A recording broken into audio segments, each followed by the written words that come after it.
Assalamualaikum warahmatullahi wabarakatuh. Halo teman-teman semua, kembali lagi bersama saya Akbar Saputra dengan NPM 50202141. Di sini kita akan membahas tentang dasar pertimbangan kurikulum 2013, kurikulum darurat, dan kurikulum paradigma baru. Yang pertama kita akan bahas yaitu dasar pertimbangan kurikulum. Agar kurikulum tersusun dengan baik dan sesuai dengan harapan tujuan pendidikan, maka ada beberapa faktor yang harus dipertimbangkan dalam penyusunan dan pengembangannya. Beberapa faktor tersebut yaitu: yang pertama itu faktor peserta didik, yang kedua faktor materi pelajaran, ketiga faktor pendidiknya, empat faktor pendekatan dan cara mendidiknya. Nah, kita lanjut ke dasar pertimbangan kurikulum 2013. Di sini terdapat tantangan internal dan tantangan eksternal dalam dasar pertimbangan kurikulum 2013. Yang pertama, tantangan internal.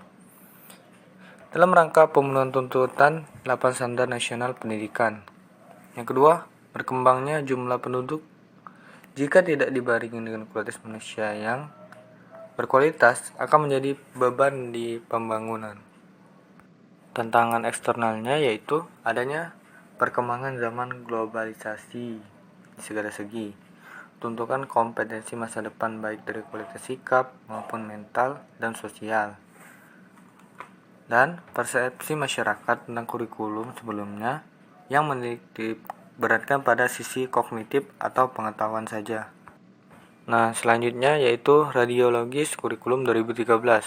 Kurikulum 2013 lebih menekankan pada ketiga aspek, yaitu menghasilkan peserta didik berakhlak mulia, afektif, berketerampilan psikomotorik, dan berpengetahuan kognitif yang berkesinambungan, sehingga diharapkan agar siswa lebih kreatif, inovatif, dan lebih produktif.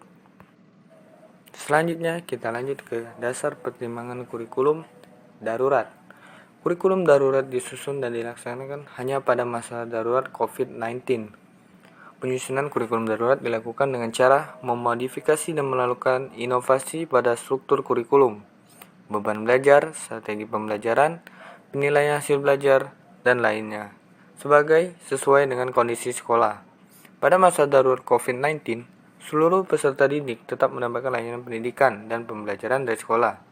Bila kondisi sudah normal, maka pembelajarannya akan kembali normal.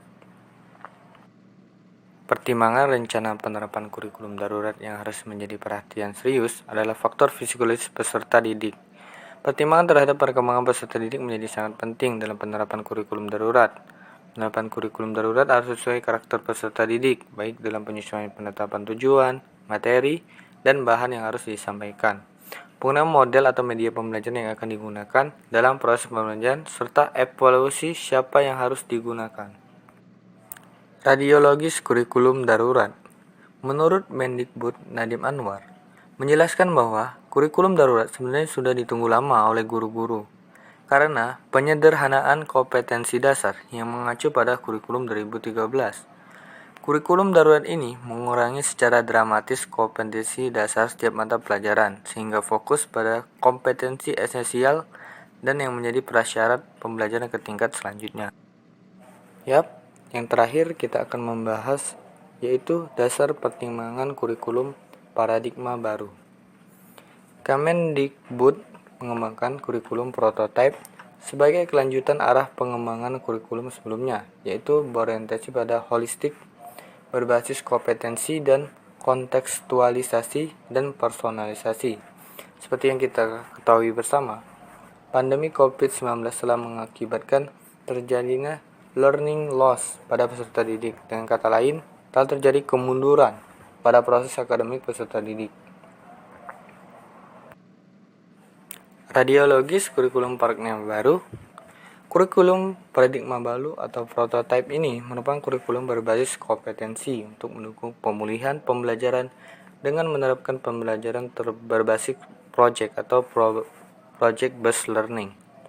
Pembelajaran berbasis proyek dianggap penting untuk mengembangkan karakter siswa untuk belajar melalui pengalaman. Dengan itu, mereka akan mengalami sendiri bagaimana bertoleransi, bekerja sama, saling menjaga, dan sebagainya. juga mengintegrasikan kompetensi esensial dari berbagai disiplin ilmu. Terima kasih teman-teman semua sudah menonton video saya. Semoga video ini dapat bermanfaat bagi kita semua. Saya akhiri, wassalamualaikum warahmatullahi wabarakatuh.